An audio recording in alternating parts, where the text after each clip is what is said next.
America के San Diego के Islamic Center of San Diego में गोलीबारी हुई है। इसमें 3 लोगों और 2 संदिग्ध किशोर हमलावरों की मौत हो चुकी है।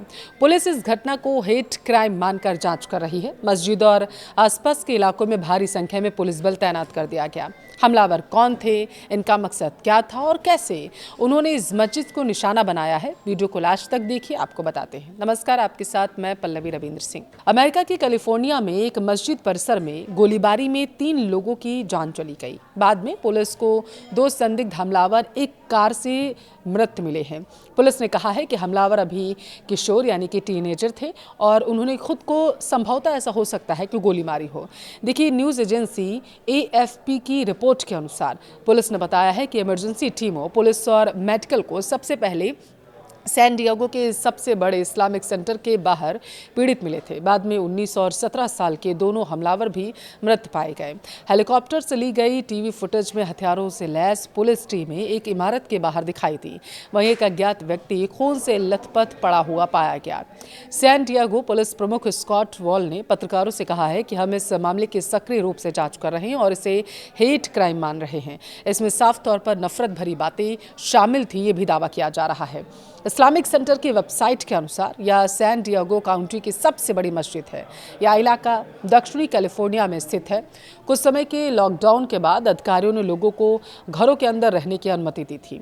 सैन डिएगो पुलिस को घोषणा दी गई थी उनकी तरफ से कि इस सेंटर पर खतरे को खत्म कर दिया गया है। मस्जिद में आखिर क्या हुआ था उस समय, ये जानिए। स्कॉट वॉल ने कहा है कि हमें इस्लामिक सेंटर में एक्टिव शूटर की कॉल मिली थी। 4 मिनट के अंदर अधिकारी मौके पर भी पहुंच गए। उन्होंने सामने 3 लोगों को मृत पाया। उन्होंने कहा है कि हमने तुरंत ही मस्जिद और उसके आसपास के स्कूल में एक्टिव जो शूटर्स थे उन्हें रिस्पांस करना शुरू कर दिया था, उन्हें अलर्ट कर दिया गया था। उन्होंने ये भी बताया है कि पास के इलाके से और गोलीबारी की एक कॉल भी मिली थी, जहां एक माली पर गोली चलाई गई थी, लेकिन उसे गोली नहीं लगी। धार्मिक स्थल को बनाया गया निशाना इस्लामिक सेंटर से कुछ ब्लॉक दूर पुलिस को सड़क के बीच में एक गाड़ी भी मिली जिसमें दोनों हमलावर मृत पाए गए।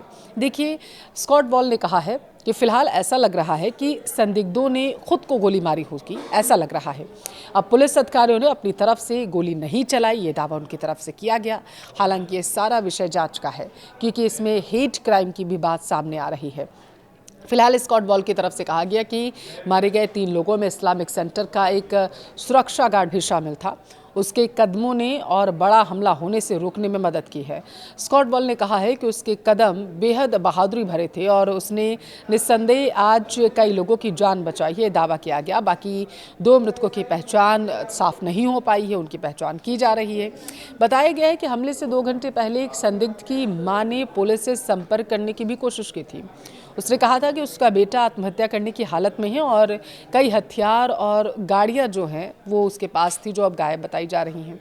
शुरुआत में पुलिस ने उस हाई स्कूल के आसपास बल तैनात किया जिससे संदिग्ध का संबंध बताया गया। बाद में उन्हें इस्लामिक सेंटर में एक्टिव शूटर की कॉल मिली थी, जो मैंने आपको बताया कि लगभग 4 मिनट की कॉल चली थी वो। मस्जिद के इमाम ताहा हसन ने कहा है कि मस्जिद के सभी कर्मचारी, शिक्षक और बच्चे फिलहाल के लिए सुरक्षित हैं।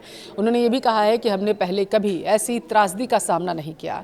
इस समय बस इतना उन्होंने कहा है कि प्रार्थना कर सकते हैं सिर्फ कि समुदाय के सभी परिवारों के साथ एकजुट होकर सभी लोग रहें। इमाम ने यह भी कहा कि किसी धार्मिक स्थल को निशाना बनाना बेहद शर्मनाक है। देखिए, राष्ट्रपति डोनाल्ड ट्रंप ने इस गोलीबारी को बेहद ही भयानक स्थिति बताया है। उन्होंने पत्रकारों से कहा कि मुझे शुरुआती जानकारी दी गई थी, लेकिन हम इस मामले को बहुत ही गंभीरता से ले रहे हैं। पुलिस प्रमुख वॉल ने कहा है कि हमले की जगह को देखते हुए जांच एजेंसियां पूरी तरीके से अलर्ट है। इसे हेट क्राइम माना जा रहा है। जब तक कुछ और साबित नहीं हो जाएगा जांच में, कुछ आगे नहीं कहा जा सकता। हालांकि मुस्लिम समुदाय से आग्रह किया जा रहा है कि कैलिफोर्निया आपके साथ खड़ा हुआ है, किसी भी परिस्थिति को हाथ में लेने से बचें।